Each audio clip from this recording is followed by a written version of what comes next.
Well,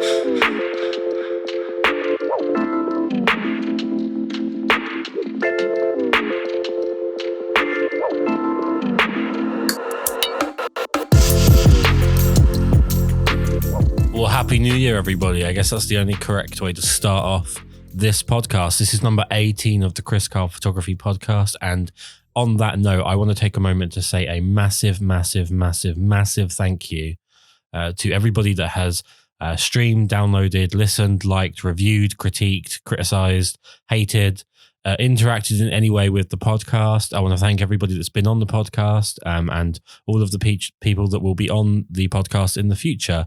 I received an email this week saying that the hosting site for my podcast has actually had, I think it was 600 downloads. I need to check that now. I've said it so many times, I've actually confused myself. But just an inordinate number of downloads. Here we go. Let's have a look.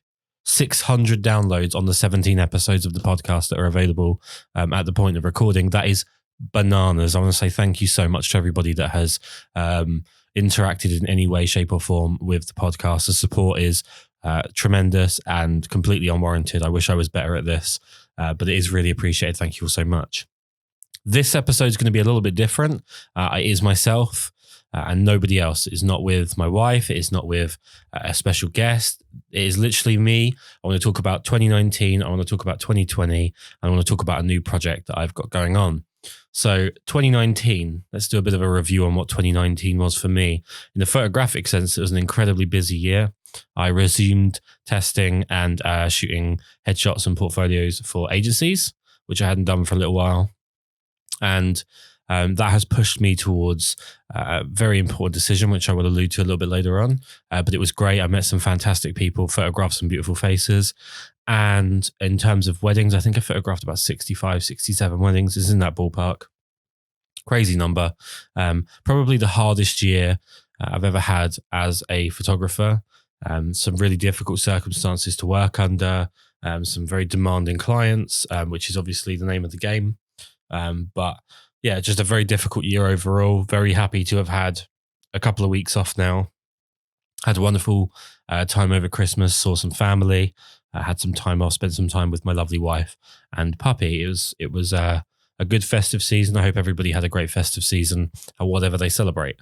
Going forwards, what can I take from 2019? Well, one thing that me and Jamila do pretty much constantly, but definitely in the January period, is we kind of review our contract for weddings. We kind of see what needs tweaking and what needs tightening up, and if anything needs to be added or modified. And that's definitely the case this year. We're definitely going to have to modify some things. We've had a relatively fantastic year, produced some wonderful images, been along to some wonderful weddings. There's obviously always going to be little outliers where there's stuff that you wish you could have done differently or you wish you could tighten up or whatever. I mean, we come away from every wedding wishing we could have done certain things differently, but definitely some tweaking to be done to the contract. And one thing I will say, and this comes off the back of a conversation I had very recently with someone who has just moved into weddings, is it doesn't matter if you're photographing your friend's wedding for free, or if you're taking on your first paid job, however it works. If you are photographing a wedding and you are in any way considered to be the photographer at that wedding, you need to contract up. You need to have a signed agreement between the two of you stating exactly what is expected, what is going to be delivered, and you know, just basically give you both an opportunity to be honest and clear in expectations and what is, relatively possible on the day. I've had a few people say to me in the past that it's just a friend's wedding and they haven't contracted up. And then, it only takes your friend's new wife to have a problem or your friend's new husband to have a problem with something to do with the photos, or for you to knock something over on the day, or for them to knock over your camera. And then, all of a sudden friends aren't quite as close as we thought they were. So definitely contract up. There's plenty of places online for you to find templates for wedding photography contracts and then tweak them from there. A couple of things that are really important with my one is it states that I have artistic interpretation rights, which basically allows me the opportunity to photograph things the way that I would choose to photograph them, as opposed to after the fact, people being able to say, oh, well, I would have done it this way. I think, I have a large enough body of work now for there to be a reasonable expectation of the way that I work and the type of images that I produce. And if I was to produce something wildly different from what is clear and apparent from my portfolio, then that would be understandable. But definitely something that's come up in the past is people that haven't really done their due diligence and expected things based on Pinterest boards or Facebook chat groups without really looking at the photographer that they've hired. Nothing ever particularly major, but it is just something to be aware of. Right, that's the least fun part of this out of the way. Let's talk about photographically what's been different this past year.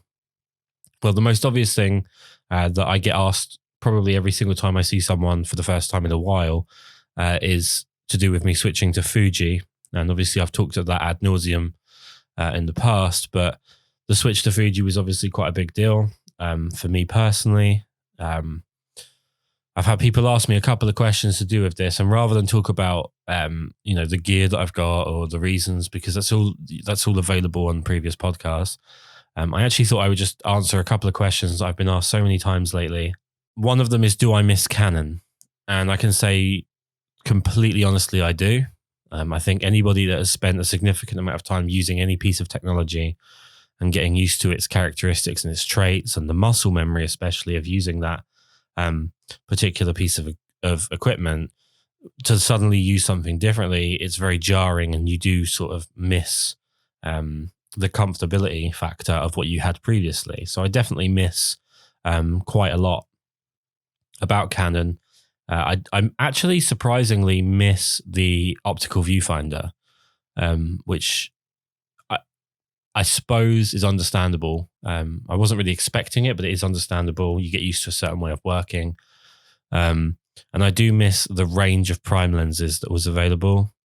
One thing with Fuji I will say is that they double up on so many focal lengths. There's two 35s, there's two 23s, there's two 16s, there's two 56s.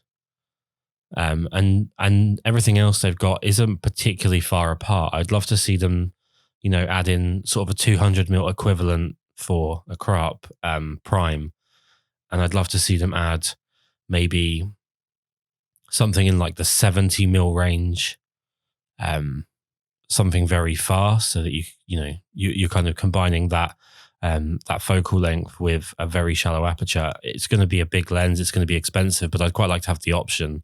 I know there's a 200mm, but that thing's just absolutely ludicrous in price and size. So there has to be a happy medium in there somewhere. So I do miss the range of lenses that were available with Canon.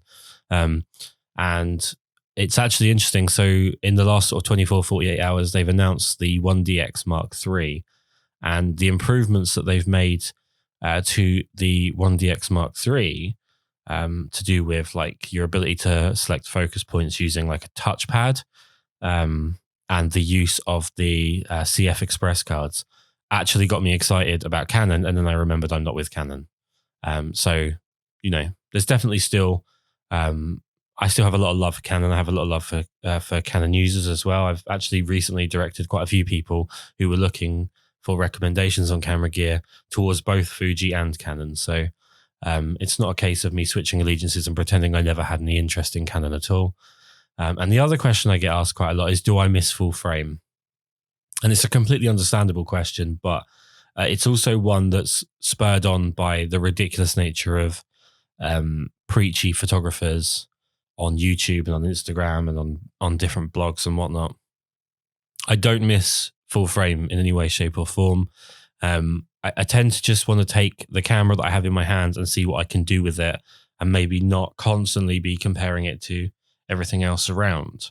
So even though I can remember what it was like to shoot on like the 5D Mark IV, that doesn't mean when I pick up an X-T3, I'm thinking, how can I make this do the same thing as that? I'm more interested in how I can get the most out of the X-T3. So I don't miss full frame as much. The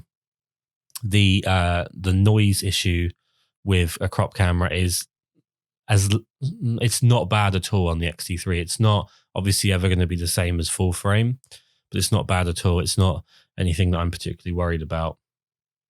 One thing I wish was more prominent as well with Fuji is Flash options. I know the Godox exists, and I know a lot of people rely on Godox, but it just feels like Fuji don't really think that Flash is a viable option for anybody, and their Flash guns are all a bit lacking. So I wish that was something that they would work on. But anyways, nothing particularly major, nothing that I'm losing sleep over. What else has happened this year?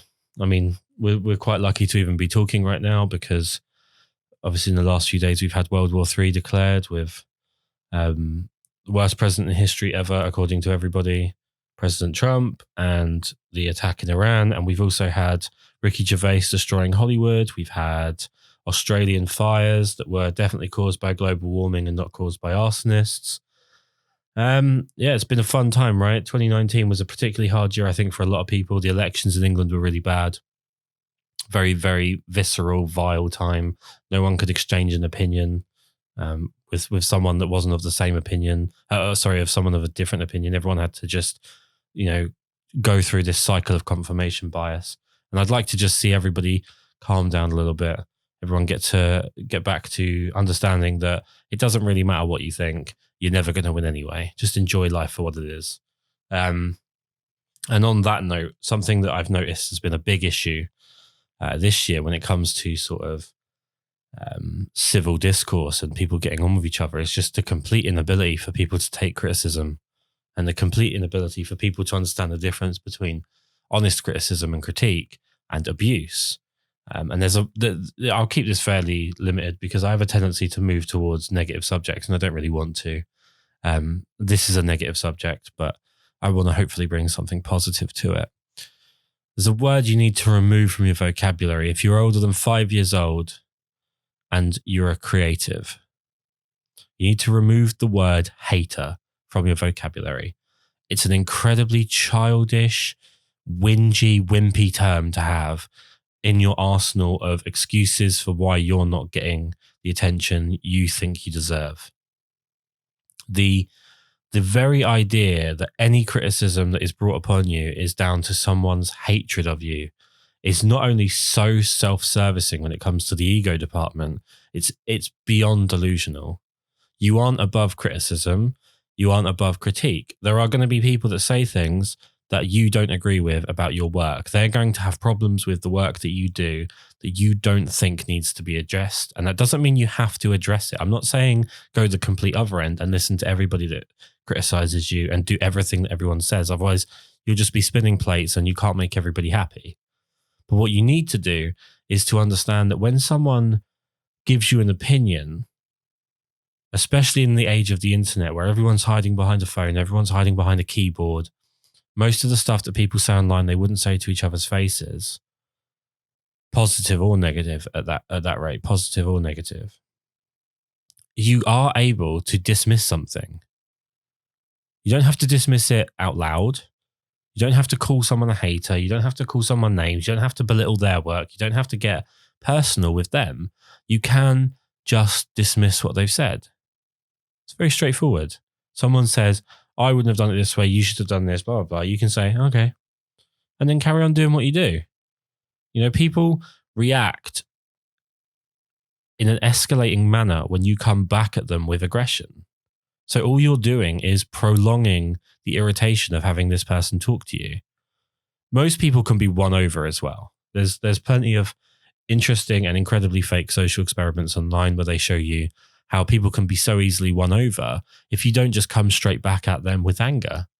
So someone comes to you, someone's on your Instagram feed or someone's, commenting on a blog or on a YouTube video or whatever you've posted, and someone has negative things to say about it, things that hurt you. And it's definitely going to happen because, like most creatives, you put so much into your work that you think it's a piece of you. So they're insulting you personally. They're insulting one of your kids or they're insulting your wife or your husband or whatever.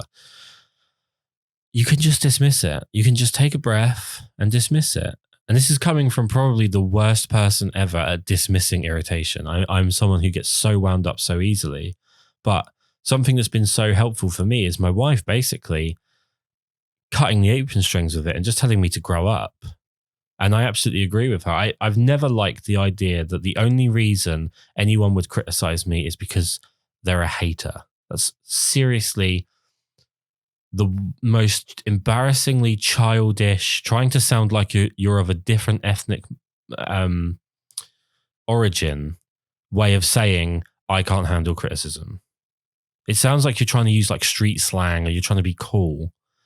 You know, it's like when someone from Cheshire says that's lit, you know, or someone from Surrey says something is fire, or I always bring it 100.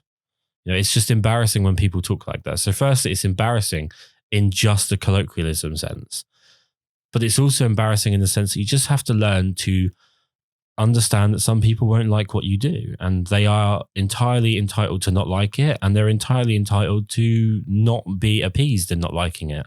They won't like it, and you're not going to do anything about it. Doesn't mean you have to react angrily. So let's get off of this idea that every time someone's got a problem with something that we do, it has to be down to hatred or haters or anything personal. Sometimes people just don't like what you do, and they haven't got anything better to do than sit online and moan about it. If you don't keep feeding them, they won't keep talking. Ooh, that was fun. I'm glad I got that off my chest. So, what else has happened in 2019? Well, I wrote a blog. Very end of 2019, I wrote a blog concerning a decision I've made with my personal and professional portraiture. There's three sides to what I do. There's the wedding side, which is, you know, it is what it is. The framework's in place for the next sort of 3 years. We have bookings in for quite a long time in advance. And you know, the main focus with the wedding work is to just continue to define and refine the style that we shoot and improve on our skills. We have the second side, which is my portraiture, headshots, doing stuff with agencies and so on.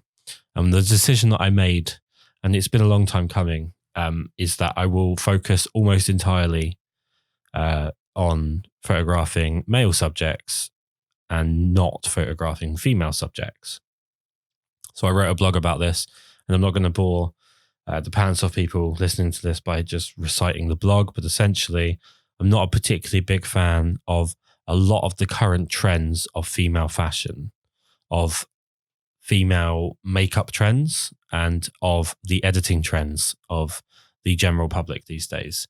I think that the sledgehammer to crack a walnut approach to editing skin and the oversaturation, the abused amount of contour and highlighter used on people's faces, you know, lip fillers and so on and so forth, which people all have their absolute right to find wonderful and charming and pretty and beautiful and whatever. That's fine. It's just not doing it for me, and it's becoming harder and harder for me to sort of move my style in the direction I want it to go in, when so much of so many of the people that I photographed, the females that I photographed, have wanted it to go in a different direction. Anyway, I go into full detail on that on my blog, which you can find at kriskarl.com/blog. But I'm excited for the challenge now, because I'd say I've never been completely comfortable photographing men. I've gotten a lot of good pictures, a lot of pictures I'm very proud of, but I always feel like I've come away from every shoot feeling like I haven't quite got what I wanted out of it, and I need to get a lot better at it. So I'm quite excited for that. I'm going to be doing a fair bit of work with agencies coming up. And I'm also looking to hopefully branch more towards working with actors and performers than with just models. Does this mean I won't photograph any females? I can't say that for sure. I have plenty of friends who are female models who are wonderful to photograph, and in no way demonstrate the problems that I have with, you know, the majority of what it feels like the majority of photographing females has become. But it just won't be my main aim, and it won't be my main aim to find new people to photograph who potentially, you know, have those issues. And I'm sure, just to clarify, that nobody's really like, you know, playing the world's smallest violin about me not being available to photograph certain types of images, because there's plenty of people out there that are doing it. One thing you should know as a photographer is that 5 minutes after you're gone, no one's going to miss you unless you are, one of about 7 photographers in history. Peter Lindbergh disappears and everyone's devastated. Kris Karl disappears. I'm sure most people wouldn't even look up from their phones. So it's not like I'm saying that this is some big loss to the industry. It's just a personal preference and a direction I want to go in. And as somebody that teaches workshops, that speaks to a lot of people that are aspiring photographers, I think it's always important to kind of have these conversations. And sometimes it's interesting to hear the pushback or the differences of opinion. I mean, I've had a couple of people say to me that I'm going to struggle to maintain a decent Instagram following if I'm only showing male subjects. And I probably would agree with that. There's a pretty good chance of that. I do feel like we're right on the... We're at 5 to midnight when it comes to Instagram. I think when they finally take away the visible likes and potentially the visible followers, and it's no longer possible for people to kind of incentivize how popular they are, I think someone will come out with a new platform and that will take over. I have spent an awful long time in the last 15, 18 months talking about social media. It's been an absolute fascination of mine. I didn't realize going in it was such a fascination, but it's incredible to me how much it changes people. I've seen people that I know incredibly well completely change on a small amount of social media attention. And it's just incredible to me. Psychologically, it's fascinating. I wish I was smart enough to understand what was going on behind it. So I shot about just under 70 weddings. I switched mid-season like a complete idiot to Fuji from Canon, had to learn a new camera system on the fly. I've been shooting a lot more portraits and headshots for agencies. That's pretty much how 2019 went for me. I think it's a year I'm glad to see the back of, in the sense of, we had a pretty, at best, grave mood in England with sort of general events going on, with the election, with the media constantly trying to spin things into being, the world's going to end in the next 5 minutes. It's good to see moving into 2020 that stayed the same. And it, I'm hoping that in a general sense, moods can improve now. People can just kind of cheer up and lighten up, especially, and just go back to being able to have conversations with people that might have mildly different opinions to them and not have to constantly call each other names or, I just like us to get back to that point, because I feel like, especially the last 12 months, I mean, it's been since about 2016, but the last 12 months have just been crazy. So what do I look forward to in 2020? Well, I'll save the best for last, but I'm very excited about my wedding schedule this year is batshit. I've got, I think, 36 weddings between February and the end of June. That is nuts. Didn't realize my schedule was that bad until I picked up and when I say bad, I mean like crazy. I didn't realize it was that bad until I checked the diary about 3 days ago. And I was like, oh, I thought this was a lot more spread out, but it's not. It's sort of literally between April and August, April and September. I'm not going to have time to burp. I'm barely going to have time to put the kettle on between weddings. So it's going to be an interesting test of skill and an interesting test of like patience and resolve, and a definite test of my left knee, which has been giving me jip for the last 2 years. And at some point I'm going to have to take seriously and actually go to a doctor and see what's going on with it. I'm excited to have some new second shooters along this year.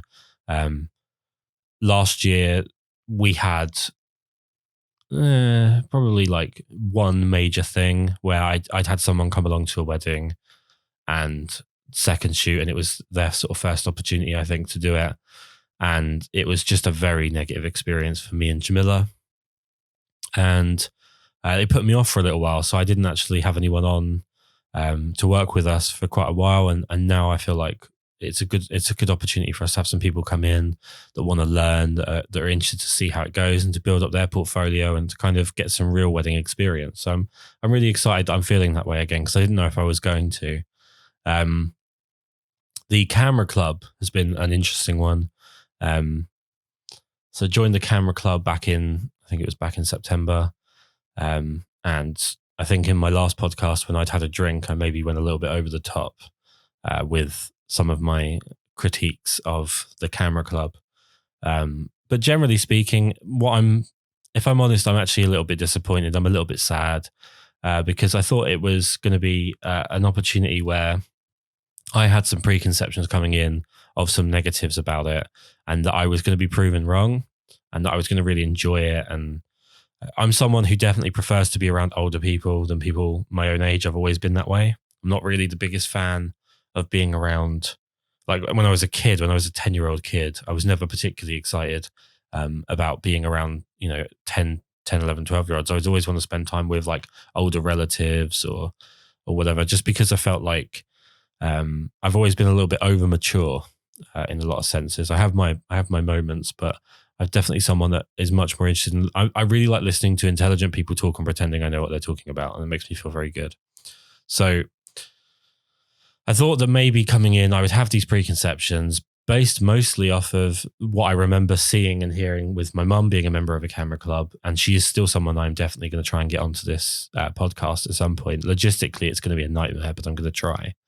But I was hoping that I would be kind of proven wrong, and those preconceptions would be kind of thwarted, and I would look at this really cool opportunity to talk to some like-minded people that have experience in different fields and so on. And it just that clickiness is definitely there, which I'm a little bit sad about. I don't think it needs to be there. I think if I was to honestly pitch my own thoughts on very loose assumptions, I think my age might be an issue. I think being 31 might be an issue in the group. I don't know. I mean, without asking people, I wouldn't know. And it's kind of a weird question to ask people. Like, is there a reason that you think I'm a dick? Or, well, I really thought it was going to be something different. I mean, I guess I didn't think it was going to be something different. I hoped it would be something different. I guess I'm a bit bummed out because it's kind of turned out the way I expected it to. At the moment, I'm going to keep going. I'm going to kind of probably see out the season and then make a decision. But I don't know. My enthusiasm for it dropped quite quickly, which is quite sad. So I should probably talk about what is the main thing that I've got to look forward to in 2020. Kind of my New Year's resolution, I guess, although it's not really related. And it's not based on 1 year. It's something that I want to do moving forwards. I want to make it a continuous thing. I have a new personal project, and that's going to be based around street photography and city photography, sort of city and architecture. And these are two things that I'm terrible at, two things I want to get much better at.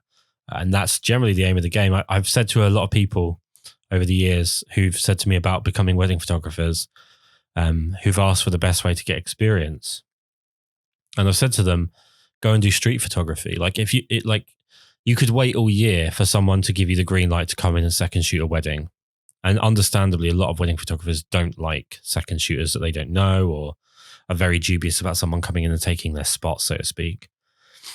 But on the weekends that you can't get someone to give you a second shooting spot, I've always said go and do street photography and try and build a narrative with your photos, because street photography and wedding photography are very, very similar. Most of the time, the people you're taking photos of either don't know it or don't like it. You've got no control over the format with which you're involved. They're both the same. People on the street are doing the thing that they want to be doing. They're shopping, or they're seeing the sights, or they're taking pictures on their phones, or they're doing whatever. The people at a wedding are there to see a wedding. You are a formality that most people don't give a second thought to, and the ones that do generally aren't particularly stoked to see you. So it's very similar. You have to learn a very important lesson with both of these. And if you can learn it with street photography, it will help you so much moving into wedding photography. And it's simply this. You have to become comfortable being uncomfortable. Simple as that. You have to become comfortable with people not wanting you taking their pictures. And I'm not saying harass people or make people feel uncomfortable, but you have to kind of put yourself out there in a position for people to react a certain way and not be a dick about it, but understand that no matter how polite or introverted or whatever you are, that's not going to help you get a photo.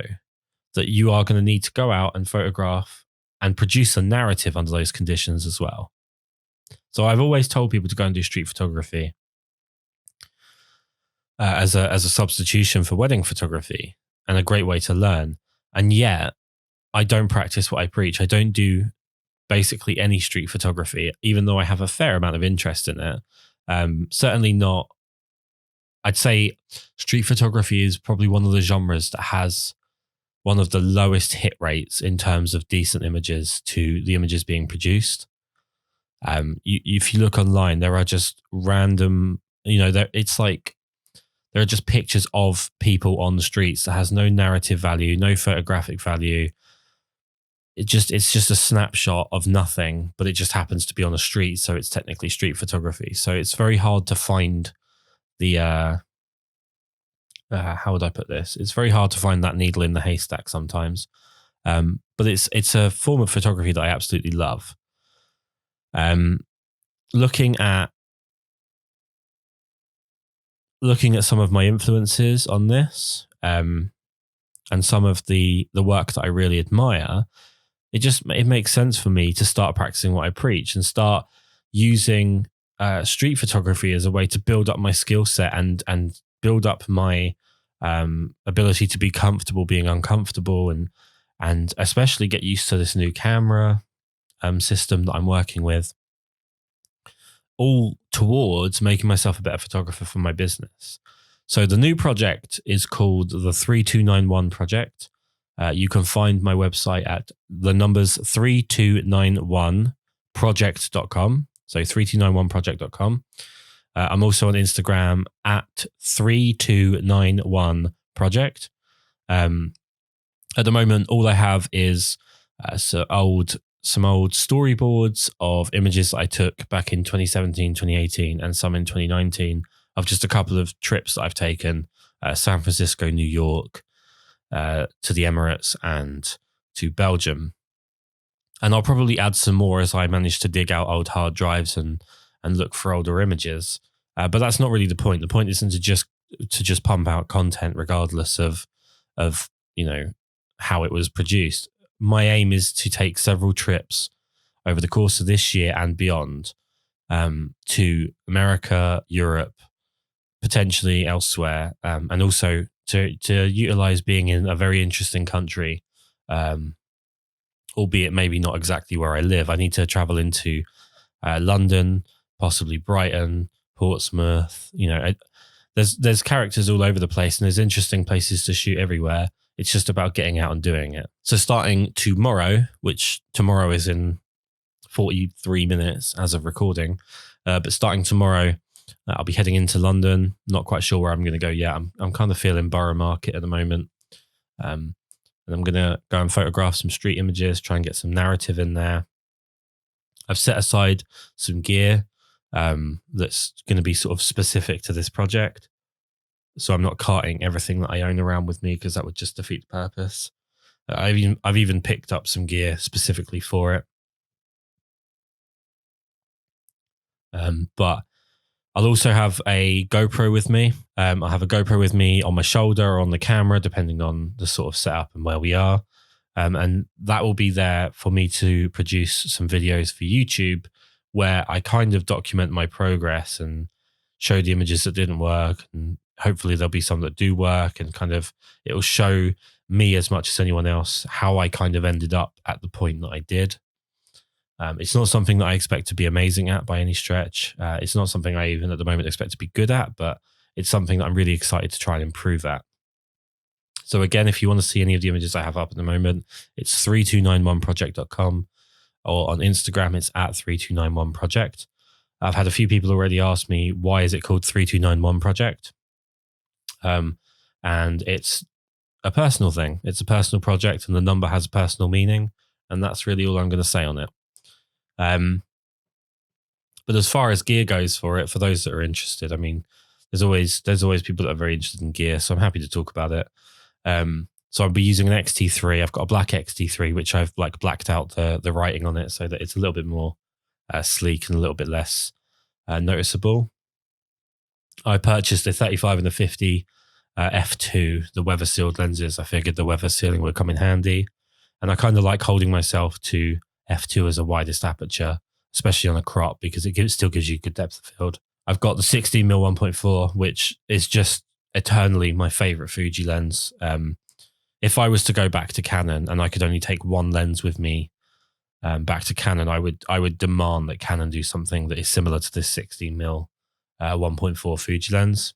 I'll also have the 23mm 1.4, which cost me about £800, and I've owned for 3 months, and already there are problems with the aperture dial on it, which I'm super stoked about. So thanks to Fuji for that.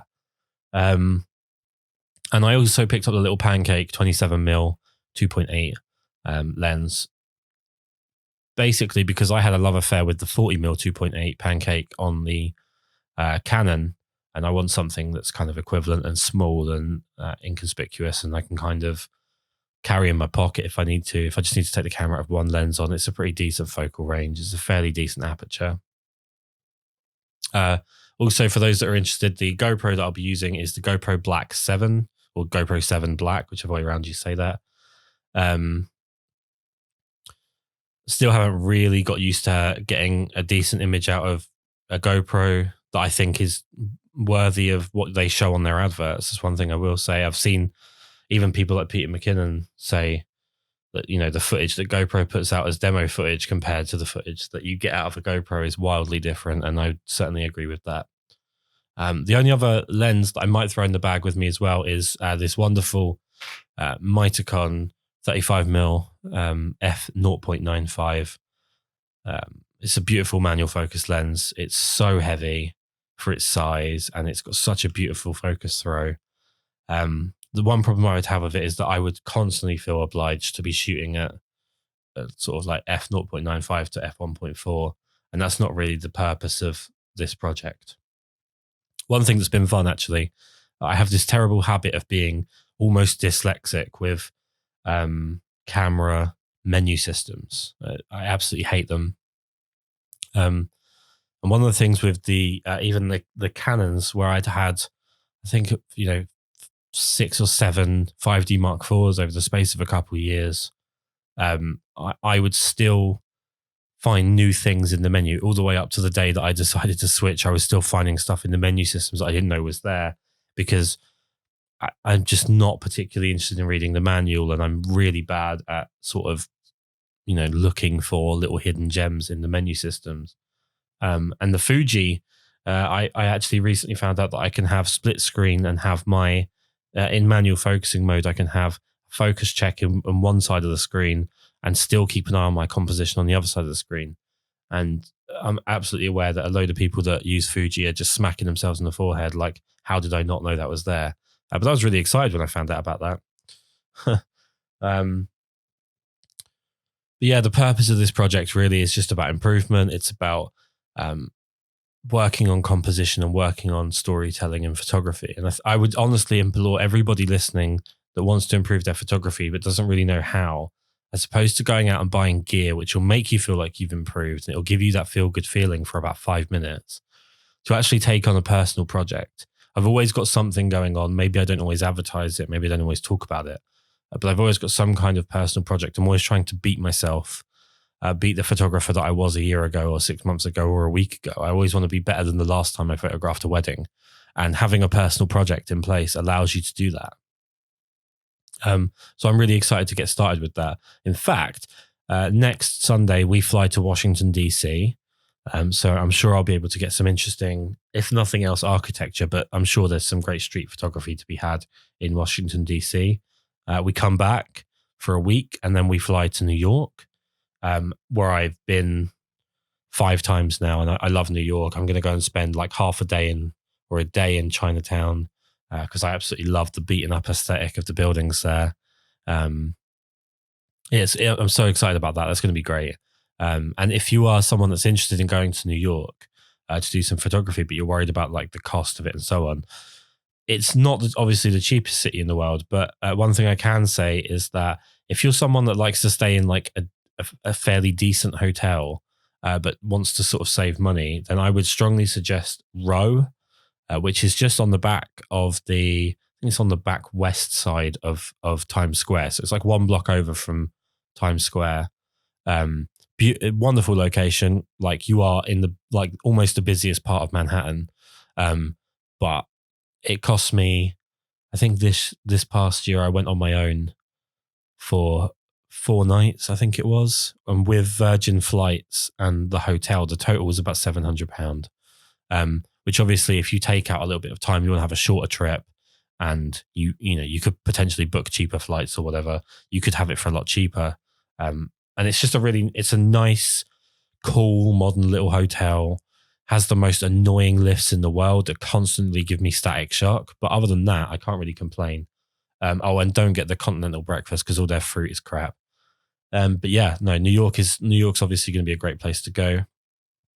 We are, me and Jamila are in heavy negotiations about where we're going to be going for the rest of this year. It tends to go that way, that we negotiate where we're going to end up going. So, I'll say, I really quite fancy going to Nashville because I want to go and see some music and watch some hockey and whatever. And Jamila might say like, well, I quite fancy having like a bit of a resting holiday where we don't do anything, no walking. So she's kind of aiming at the Caribbean. So we're in negotiations. I'm trying to get maybe a couple of days away to Paris and a couple of days in Amsterdam as a short break, purely so I can go do some street photography. I'd love to photograph in Paris, especially given all of the socio-political stuff going on over there. I'm sure it's a very interesting place to go and photograph right now. Although it's very cliche, I'm aware of that, but everything's cliche to somebody. Amsterdam, I'm not so sure about, but I hear good things. Although Jamila did surprise me actually recently. She did bring up Prague. And if we could go to Prague, that would be amazing. Anyway, I'm rattling on.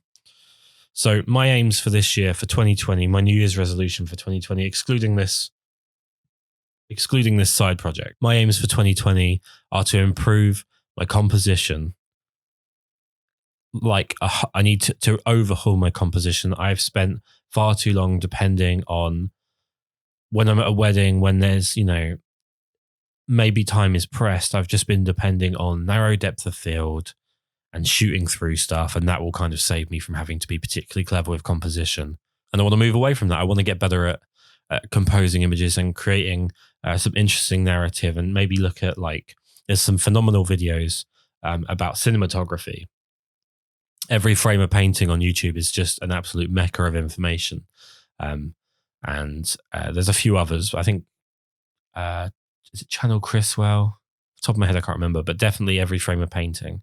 And talking about quadrants in the film Drive and how you can split the screen into 4, and essentially there's 4 different things happening at once, and the composition, when you look at it as a whole, doesn't look busy, but you can actually split it up and tell so much about what's going on by those 4 quadrants. I'm fascinated by things like that, and I need to start putting that into my work. The bonus of this side project on doing street photography and so on, the bonus will be that I can take this GoPro, I can make some videos, I can talk through potentially some of my hits and misses and make more YouTube stuff, which I think will force me to be a lot more self-critical, which I already am, but maybe more constructively critical as opposed to just battering myself when I'm not happy with an image. And finally, to have a decent enough year when it comes to weddings that I could potentially do almost a complete overhaul of my website, which is very ambitious. I think if you do weddings, you might understand how ambitious this is. But to essentially take all of the work, or close to all of the work that's on my website right now, and supersede every storyboard that's there with a new wedding, with new, better work from my end. And that's an extremely ambitious thing to think about. But one thing that I've noticed with my progression as a wedding photographer is that year on year, I'm using weddings from a shorter and shorter amount of time, which is a good thing because it means that I'm liking my newer work so much that it's replacing my older work, which is obviously a sign of improvement. But I would like to kind of do that, but on steroids, and really replace quite a lot of my work. And start to build up my style so much more. I think the one thing I hope for with 2020 is that I will find a direction more with my portrait work. I'm potentially like fascinated by my love of photographers like Agatha Serge and I think it's Philip Sharp, obviously Peter Lindbergh and so on. Fantastic photographers that have this wonderful raw feel to their work. And I'm not utilizing that enough in my work. And maybe I need to focus my attention more on how I'm planning and conducting and post-processing portrait shoots to push my work more in that direction, because I have so much love for that style of work. I don't know. It's going to be a fun year. I'm fascinated to hear about other people's New Year's resolutions with photography, and also, you know, what they want, what they're learning from 2019, and how they're going to sort of implement that knowledge in 2020. I know this has been a bit of an arduous task to listen to me talk for the better part of 50 minutes, and I appreciate that I don't have a guest on. I do apologize for that, but I thought this was an episode that I just wanted to kind of monologue and just kind of get a load of things off my chest and talk about my year and talk about the things that I've experienced. I'm looking forward to the next couple of guests that we've got coming on. Again, like I said at the beginning, I want to say such a huge thank you to everyone that supported the podcast and shared it and so on. It's been incredible for me to get that news that we had 600 downloads. Honestly, didn't expect anything like it. Thank you so much. Thank you for listening, and honestly, have a wonderful 2020.